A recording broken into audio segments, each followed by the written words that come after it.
lost cause. So I really do appreciate everything you're doing. So I'm ready to let's get into some stuff. Do you find it weird that P. Diddy's still walking the streets of Miami? Do you find it weird after all that, or what are your thoughts? A little bit. I think that there's a sort of center line rational take that the raid that happened was clearly a part of a criminal investigation, whereas the lawsuit that we have is a civil lawsuit. So the standard of evidence is really different, and the process of prosecuting that is really different. So what it looks like has happened is the civil suit that Lil Rod brought sort of opened the door, and probably Cassie's lawsuit too, to get enough evidence to open a criminal investigation. And then those raids were probably on warrants for the criminal investigation. But what that means is that they needed to get evidence, because they're not like, they have something like a 98% prosecution rate. Like they don't go in if they're not going to get it done. And so the way I see it is whoever is behind that is, at least the front story would be that they're building an airtight case before they grab him. I think the very logical backstory question is, what are they going to do with all those tapes? Oh yeah, that is it. They're probably going to put it the same place where the Jeffrey Epstein tapes are. Also, which is not get rid of them, because that's some powerful blackmail stuff. Very powerful. So we want to keep very powerful people. You know he's got a dead man switch. I mean, he's the guy. Yeah, but everybody says they have a dead man switch, and it never does anything. Right, but he must. I mean, that's probably why he's still alive. They're trying to figure out how to work around it, and then once they do, off with his head. There's so many, like Isaac Cappy said he had a dead man switch. This Rip Isaac. Yeah, Rip Isaac. And then I just did I forget what her name is, but I just did something on Rockfin about this woman that had started to discover that, within January 6th, there were some agitators, and they're from this accelerators group. And then when you get into the accelerators, you get into the organization of 9 angles. And then once you get deeper into that, it's Satanism. Then you get deeper into that. Look who's there. It's the FBI, like at the deepest level of that stuff. And she said she had to kill, a dead man switch. And now no one's heard from her forever. It's got to be a good one. Well, yeah, maybe everyone thinks they got one and no one's actually got one. But the story of P. Diddy is super interesting, and because it just becomes like, what is real anymore? What is the real? Not your culture, that's for fucking sure. Thank you, dude. I feel like I'm having the best time. I mean, ever. there's a couple angles to P. Diddy's story. The one that I've tried to talk about a fair bit is the possible implications of maybe Mossad links, just based on like the obvious question that like there's a lot of Jewish management in the music industry, and I'm not saying that they're necessarily Mossad, but I'm saying that if you are a Jewish intelligence agency, then Jewish people are like the easiest in there is. It's like a lot easier to go to a Jewish person and be like, hey, we're kind of on the same team, right? Rather than like a Japanese person or an Italian person, right? No, you're totally right.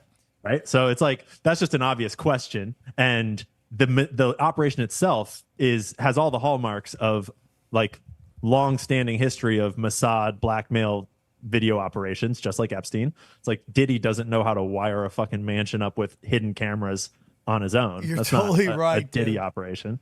You're totally but then there's right. the other question that you're kind of getting at, which is like, what is real? How much of culture is actually created because one thing that's important to consider when you talk about the blackmail culture in the power structures of our world today, that Jeffrey Epstein, like Whitney Webb breaks it down really well in her book, is just that if you're running a long-term, like multi-decades long blackmail operation, it behooves you to create culture that is degenerate.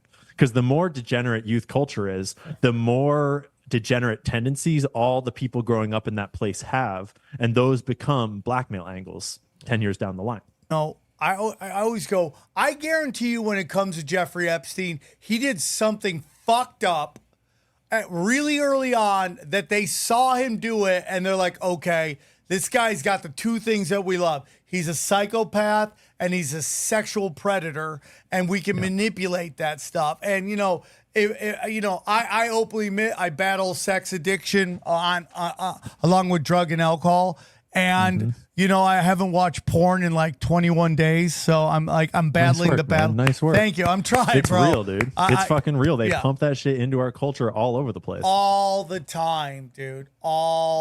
It's everywhere at all moments, and you don't realize the vibrational level that it's on. And so I guarantee Jeffrey Epstein, they found something and they're like, okay, they knew about him through whispers, and then he did something fucked up, and instead of going to jail for it, they cleaned it up, pulled him aside, told him, listen, you could do this, you could do that. You go with us, we're gonna take care of you, and then that's how it grew, and I think that's what happened. I would assume that was at his time teaching. He was teaching at a university where he had no business being like a professor. But I think it's even before I forget what that. it was, right? I think it's even before that, because how does he get that job? That's the good question, right? And that job, he was like openly known for being really weird with students at that job, and then he went from that job into finance and just started climbing the rungs of Jewish person promoting him to Jewish person promoting him to Jewish person promoting him until he wound up being Les Wexner's private money man. Despite everybody who encountered him along the way being like, this guy doesn't know what the fuck he's talking about. Yeah. 100%. I saw a really interesting interview by a survivor of a satanic cult upbringing into the sex world. And I mean, it's obviously just one guy's testimony, so it is what it is. But he alleges that he was groomed into a global satanic network of sexual, of the whole thing, like sex slavery. And he was groomed to be a child cage fighter, and then was groomed to be a breeder that would be taken to these breeding compounds in Mexico. It's like this. It's a crazy interview, and it's completely heartbreaking and mind-blowing. But he directly alleges that he met Jeffrey Epstein at least a couple times, went to the islands, and he was on the track to be being groomed to be an operator of some of these operations like that, and he rejected it around that time.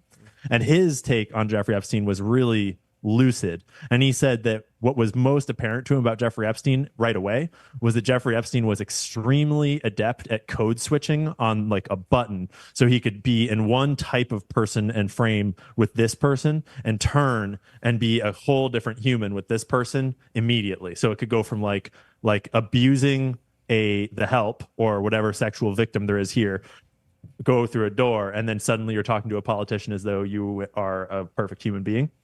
And it makes a lot of sense. I know people in comedy like that. Yeah. I mean, it's the critical skill of acting, really, right? Is teaching yourself to believe immediately in whatever fiction, whatever person you need to be at the moment. I totally see that. And it's just crazy. So I have two friends of mine that do stand up in the Ontario, California area. And they say just outside of their area where they live is a giant Scientology compound. Allegedly. We got to say that. Allegedly. Mm-hmm. And he says things going on there are fucking nuts. And he said you've driven by there and you see people trying to crawl out of the cages, like, because I think they take people there. And I mean, how many people in 2019 that have association with Hillary Clinton that got busted for child sex trafficking? And if you're trying to do the math, I'll do it for you. Five different people. It's a lot more than zero. Yeah, it's a lot more than zero. And you get John of God, and that's exactly what he's doing. He's just getting these women pregnant, and then as soon as they're too old, he offs them. Yeah, it's dark as fuck. It's dark. It's super as dark. Fuck. That's a rabbit hole that I sort of intentionally had not gone down for the longest time, because I was trying to just like, I knew that it would inevitably turn my whole content in a direction that is different than what it had been. And also, I just didn't really want to face it all. But eventually, I think it was probably Liz Crokin and Dave, I think Dave Smith. I'm getting his name wrong. Yeah. Into the light. That whole crowd, the Pizzagate exposure, that finally cracked me on it. And once I saw it, I was like, man, I can't unsee this. Yeah, there's a lot of people who think Pizzagate is a psyop, but I think the psyop is that they got in front of it with a name Pizzagate, so you thought it was stupid. Right. It's the exact same playbook again, is create a reframing so that now every time that you have anything related to pedophilia, to politicians, it's like you can always frame it as like this person with the debunked Pizzagate conspiracy theory. And they even debunked it by getting ahead of it by probably sending an agent provocateur in with a weapon that was probably not actually that was probably not actually what it appeared to be. And he gave them a really perfect little quote that was like, I was so sure it was here and it just none of it was true. It's like, really, bro? Oh, like, dude, that's do you really know about that what you story? said? You're all on Sam's It's greatest wild. hits right here. Did you read any of that story? That kid had gotten in an accident and either killed somebody or someone got incredibly maimed in that accident a week before that. And you Funny study how that that guy, his dad was a famous child film, like he would do like films with children. So like, if you want your kid to be an actor, I'll film. But that's not I didn't all. know that part of the story. Oh, wait till you hear it. Gets even crazier. His father worked on something called Habitat for Haitian Orphans, and do you know who funded it? Do you know Hillary Clinton? the Clinton Global Initiative? And that's Yes, when I knew it was sir. real. That's when I knew it was real. And I called an old buddy of mine and I go, bro, it's all real. And guess what? Yeah. Guess what happened in that event that now we know is a sure sign that something's up, but we didn't know it then. All the traffic cameras and security cameras went out.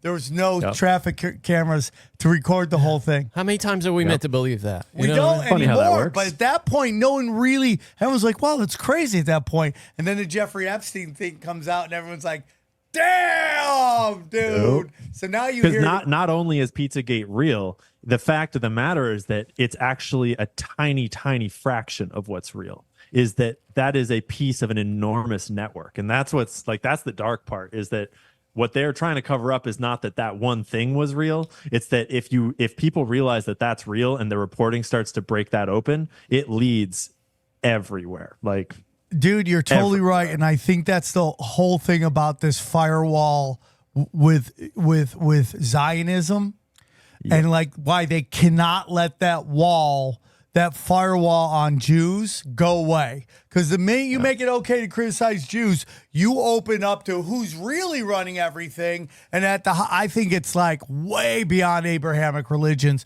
I don't care what Abrahamic religion you want to believe in. At the highest levels, if you study Epstein, just the Israeli Star of David does not appear anywhere in the Bible.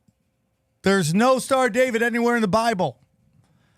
It's a star of like Ramdam or some crazy shit like that. That at the highest levels.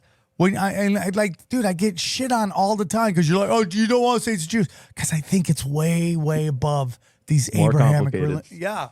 way above. And it. that's such a complicated rabbit hole because you have to go back in history and suddenly the sources are so much more complicated to understand, complicated to corroborate. It's complicated to convey in a way that doesn't sound like you literally have just smoked a whole fucking bowl of tinfoil. So it's like, it's easy to dismiss it all, but like it is there. It's one that I have kind of intentionally not taken the time to fully dive in because I know how deep that's going to go. Well, but man, it's interesting. It goes back to your whole thing. What is reality? What is how much of our culture is reality? And, to wrap up on the Pdiddy shit is that no culture is real, in my humble opinion. Culture. It starts off as this very. Do I think they had rappers out there singing about the crime in the hood? 100%. But it becomes the CIA who runs the airwaves, pushing out all the old hip hop that was positive and only playing Ice Cube and even though we all love DMX because I think he was different than the rest. If I go, who do you think are the real ones? I go DMX and Biggie. Those are the two that I think were the real ones. And the rest of them, not saying they're all homo thugs, but saying that they're all somehow blackmailed and controlled, and that's why they get pushed forward. Yeah. But none of that's real, dude. I've had Professor Griff from Public Enemy on, and I asked him straight up, is the N-word a psyop, and he goes, "Yeah, it is. It totally is. It's a get because words are magic, man." And Interesting. they get right. I mean, it tracks. NWA watched that whole progression in the rap industry too. They were there. You go look at all entertainment before NWA. Where do you see the N-word in most of your entertainment? It's just not there. I'm not saying they didn't call each other that, but it's I mean, it's at Klan rallies and stuff. Like it was, right? It was on the other side of the spectrum before then. And like, what a great way. They just do just word magic you to call yourself what other people. Now, full disclosure, I love being called it myself. Go on. Imagine if it was piece of shit. Like that was just the phrase for black people that they call them. Like, hey, piece of shit, come here. And then eventually, this shit right here, dog. all the rappers just started calling themselves pieces of shit in songs. You know, hey, piece of shit, come over here. Look at this piece of shit walking down the street. That's the whole. Well, they managed to get him to start calling themselves hoes and shit like that. Yeah, so it's you're like, right. I mean, man. piece of shit might be on the menu before long. Yeah, I'm with you 100%. But all that That's to wild. me, people mistake their culture. They mistake thinking that their culture is their heritage, and it's not Yep. at all. Exactly. And so well said. And culture is actually the killer of heritage. It kills it. Yeah. Yeah, I mean, and it's like it takes a naivety to think we're all going to play by the rules. That's what dude. There's rules, and you're like, well, dude, who's enforcing the rules, and are they enforcing it for everybody? And you're going back to this pedophilia. You go back to that, and you see that like only low-level pedophiles get arrested, so it acts like it's doing something. Or, and I don't know if you've gone down this, but like, you know, when P. Diddy's not making any money and you owe him a lot of money, it's a great way to get rid of him. Yeah. Right? You look at Harvey Weinstein, you look at P. Diddy, you look at all these guys that aren't making any money anymore, but they have contracts for all this money. Great way to get rid of that contract is to throw that motherfucker in jail. I mean, another way to look at it too is if P. Diddy was getting pretty sloppy, and the whole inner circle of the rap industry knew what was going on, and he was clearly drunk on that power and being if I was his coworker running a parallel operation, and I was looking at P. Diddy, I'd be like, bro, shut the fuck up, you're gonna get us all caught. And so I wouldn't be surprised if people within the organization were like, this guy needs to go because he's getting real sloppy. Well, you know, that gets into the whole Vegas shooter, dude. That guy was supposed to be a ghost, and now he's suing these casinos for fake injuries they had. You see him like literally doing like Three Stooges, like pratfalls, like walking down the street, and he's like, whoa, and he just falls out of nowhere, and then he starts suing them. Well, you're meant to be a ghost, bro. You're not meant to be in the public eye. So they're like, we got to get rid of this fucking guy and take him the fuck out. But going back to the family in which we do not speak of, there's a real discussion that the CFR isn't an actual independent organization. It is actually a trust for the P family's properties and that they control. I would not be surprised by that at all. The CFR, the Council on Foreign Relations, if anyone's not with it, right? What am I looking for here? I am so curious for the true story of what's going on behind the scenes there, for who's really controlling that, for what interest do they really represent? Because it's like, I mean, it's not a publicly traded companies. You can at least research all their public filings, all their public disclosures, but like lobbying groups and these think tanks and such are so opaque on purpose, and there's so many people coming and going, and so much complexity to try to unpack what's really going on.